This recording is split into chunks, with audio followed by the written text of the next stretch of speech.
औरत क्या चाहती है? औरत क्या है उसकी तमन्नाएं? आइए इस कहानी से जानते हैं। आखिर एक औरत चाहती क्या है? जवाब में एक 10,000 पन्नों की किताब दिखाई जाती है, पर सही जवाब असल में सिर्फ एक पंक्ति का है।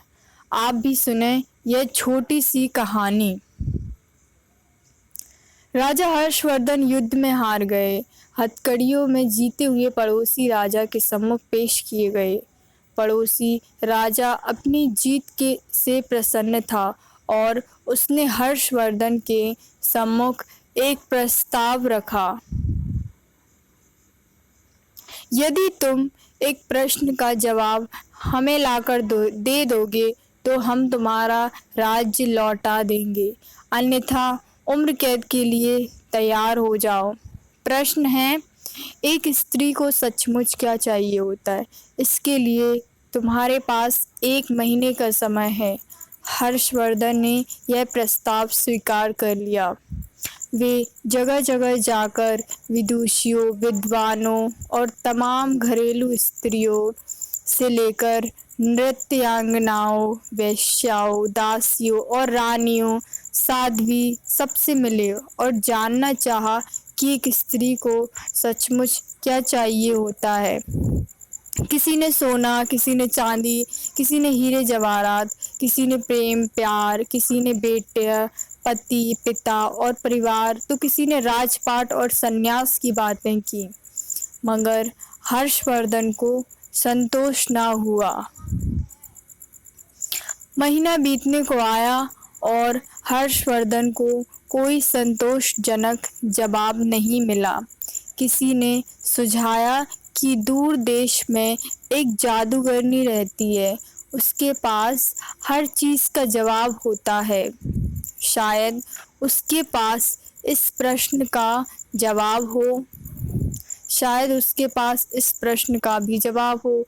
हर्षवर्धन अपने मित्र सिद्धराज के पास, जादूगरनी के पास गए और अपना प्रश्न दोहराया। जादूगरनी ने हर्षवर्धन के मित्र की ओर देखते हुए कहा, मैं आपको सही उत्तर बताऊंगी, परंतु इसके एवज में आपके मित्र को मुझसे शादी करनी होगी। जादूगरनी बुढ़िया तो थी, बेहद बदसूरत थी। उसके बदबूदार पोपले मुंह से एक सड़ा दांत झलका। जब उसने अपनी कुटिल मुस्कुराहट हर्षवर्धन की ओर फेंकी, हर्षवर्धन ने अपने मित्र को परेशानी में नहीं डालने की खातिर मना कर दिया। सिद्धराज ने एक बात नहीं सुनी और अपने मित्र के जीवन की खातिर जादूगरनी से विवाह को तैयार हो गया। तब जादूगरनी ने उत्तर बताया। सुनिए, स्त्रियां स्वयं निर्णय लेने में आत्मनिर्भर बनना चाहती हैं। यह उत्तर हर्षवर्धन को कुछ जमा। पड़ोसी राज्य के राजा ने भी इसे स्वीकार कर लिया और उसने हर्षवर्धन को उसका राज्य लौटा दिया। इधर जादूगरनी से सिद्धराज का विवाह हो गया। जादूगरनी ने मधुरात्रि को अपने पति से कहा, क्योंकि तुम्हारा हृदय पवित्र है और अपने मित्र के लिए तुमने कुर्बानी दी है, अतः मैं 24 घंटों में 12 घंटे तो रूपसी के रूप में रहूंगी और बाकी के 12 घंटे अपने सही रूप में। बताओ तुम्हें क्या पसंद है?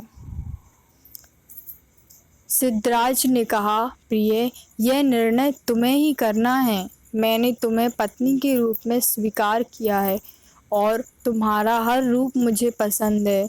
जादूगरनी यह सुनते ही रूपसी बन गई। उसने कहा, क्योंकि तुमने निर्णय मुझ पर छोड़ दिया है, तो मैं अब हमेशा इसी रूप में रहूंगी। दरअसल मेरा असली रूप ही यही है। बदसूरत बुढ़िया का रूप तो मैंने अपने आसपास से दुनिया के कुटिल लोगों को दूर करने के लिए धरा हुआ था। कथा का लोक संकेत यह है कि सामाजिक व्यवस्था ने औरतों को परतंत्र बना दिया है, पर मानसिक रूप से कोई भी महिला परतंत्र नहीं है। इसीलिए जो लोग पत्नी को घर की मालकिन बना देते हैं वे अक्सर सुखी देखे जाते हैं। आप उसे मालकिन भले ही ना बनाएं, पर उसकी ज़िंदगी के एक हिस्से को मुक्त कर दें। उसे उस हिस्से से जुड़े निर्णय स्वयं लेने दें। Thanks for watching. Please like, share and subscribe.